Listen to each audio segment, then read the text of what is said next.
One thing I want to talk about today is the art of sucking. Because at some point in time, you're going to suck at something. At some point in time, you're going to be a beginner.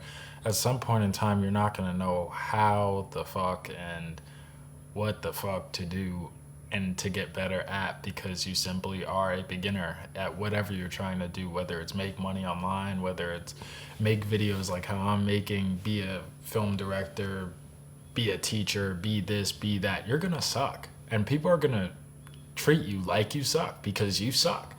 But the only thing that you can do, the only thing that you have control over is how much effort that you put in.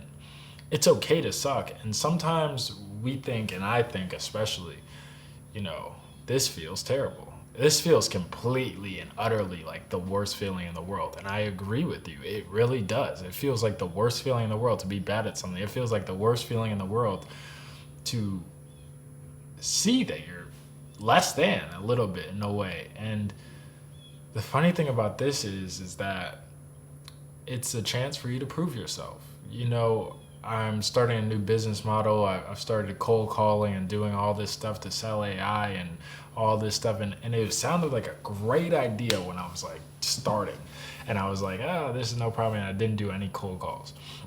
But it's definitely a part of a way that you're going to have to start. And then sooner or later, maybe you don't have to do it and you'll just have leads automatically, whatever it is.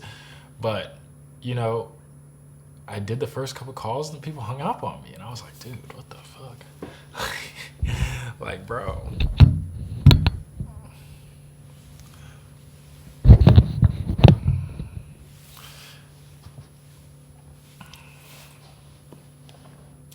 So there's an art in being bad, and there's an art in being a beginner. There's an art in losing and failing and being a failure for a little bit of time. But the only thing that will make you a winner is going through those failures and continuing till you win. And I've learned being a beginner is the most uncomfortable feeling that you possibly can feel. Your skin feels like it's gonna tear off. You feel like, I should just give up today. I should just give up tomorrow. But then you keep going. And then you keep going, and then you're like, oh, this isn't as bad. I'm doing a little bit better. And then you keep going, and then you're like, oh, wow, I'm a little bit better. And then you're a little bit better, and then you're like, oh, I'm actually kind of good at this. So, like, a little bit of time later.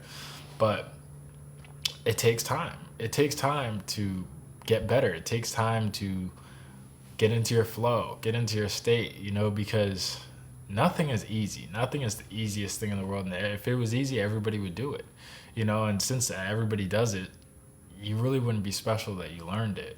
So, one thing that I've learned to dive into, and I'm terrible at diving into, but I also love it at the same exact time, is a new thing. Diving into a new thing that I'm not good at, I don't know how to do. I don't know what's up from down, what's left from right, where to go, where this, where that, do this, do that. Wait, what? I'm just lost. I'm like confused. But in that confusion and in that uncomfort that I feel that I have to have the courage to step out and do something and be bad at it, I learn who I truly am, and I realize that I can't be a person that gives up. I can't be a person that isn't good at this. I have to figure this out. I have to be consistent. I have to keep on falling on my face. I don't care how many times I fall on my face, I'm going to win. And in my mind, that's like the main and the biggest thing, that I'm not comfortable with being comfortable, and I'm not comfortable with being uncomfortable either. So I have to figure out a way to get comfortable, and then also a way to get uncomfortable, to grow and be better. And the funny part about growing and getting better and getting to the next level is that it's extremely and utterly uncomfortable, and you have to sell yourself, and you have to sell to other people the idea of getting comfortable, getting uncomfortable to be comfortable. There's this funny thing that I like to talk about, which is the fact that I taught tennis for a period of time, and I still do teach tennis. But when I'm teaching people tennis, I notice within the first 1 to 2 seconds what type of person I'm teaching, because there's some people that are completely cool with failing and falling on their face and they're just having fun, and then there's other people that are like, they don't care, they just need to make the ball over the net, they just can't have this defeat, they just can't learn something new. And those are the people that you kind of just BS with a little bit and kind of just make them make the ball a couple times and do whatever it takes for them to make the ball. You don't make any crazy changes. And then the other people that are like don't care, want to fall on their face, want to do this, want to do that. You let them learn the real way and let them miss, and then they end up always becoming better than the person that was too scared to fail. And this idea of learning and growing and falling on your face and not being good at something is the best thing to grow your character. You know, that this journey that I'm going on and making YouTube videos, this journey that I'm going on into stepping into a new business model, this, that, and this, has grown me and shown me a new life, and has shown me a new courage, and has had me step into a different type of faith to understand that, forget how I feel, and every feeling that I feel right now is opposite of the feelings that I need to lock in on, because you're gonna have feelings and you're gonna have to suppress them a little bit. Like, dude, this is just because I'm bad at this, but it's okay that I'm bad, because I'm gonna use it as motivation.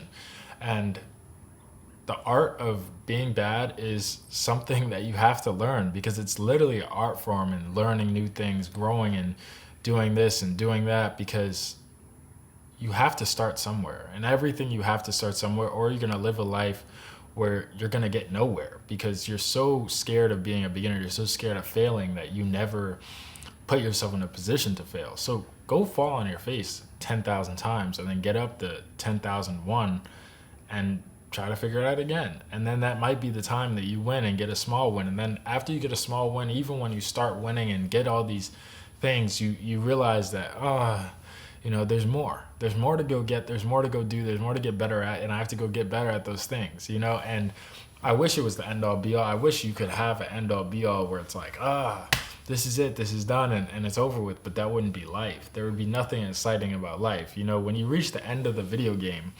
you say, all right, what now? What other game am I gonna go grab from my treasure chest or my game chest? What other challenge could I have in my life? And the funny thing is that being a beginner and having these challenges is the most fun part, in a way. Because I remember the times where I was terrible at whatever thing, this, that, and that, and I was like, I suck, and it felt so bad. But then when I was good at it, I was like, I just want to do something. Or I kept chasing the feeling of being a beginner, because it used to be challenging and it used to be hard, and I keep chasing this new level of hard, this new level of what is going to give me that jolt and happiness again of getting to the next level. When you finish the video game, there's nothing else to do. You're just like, whatever. All right, cool. It's done, and that's it, So you always have to have in your mind that, bro, you have to keep challenging yourself no matter what it is, no matter what you're doing, to continue challenging yourself, because those challenges is what makes life so good. And that's what gives you the dopamine to be having fun in life, in a way, one way or another. Because regardless, you're chasing dopamine, regardless, you're chasing happiness, regardless, you're chasing achievements. But there's also bad ways to get that dopamine. There's also bad ways to get these quote unquote achievements, or give you the illusion of achievement, right? So my idea is that the art of being a beginner is the best part of the process of becoming whatever you want to become and doing the things that you want to do, and is the biggest character builder, because so often we care about what so many people think and this, that, and this, but once you get past that hump and you realize that nobody really gives a fuck, you're like, oh, cool, nobody cares, I don't care, let's go do whatever I want to do, let's go be bad, whatever it is. And yeah, some people can't accept the fact they're just fucking terrible. And I'm like, dude, I'm bad, and that's that. YouTube, I'm bad right now, but I'm gonna get good, and it's like my main objective to get good, and I'm not gonna do anything but this until I'm good at it, until I have 1 million subscribers, whatever it is that I want. So this is like the definition between a winner and a loser, the person that gives up or the person that keeps going through all trials and tribulations. So keep going, keep moving forward, and be uncomfortable, man, because the uncomfort is the best place that you could possibly be.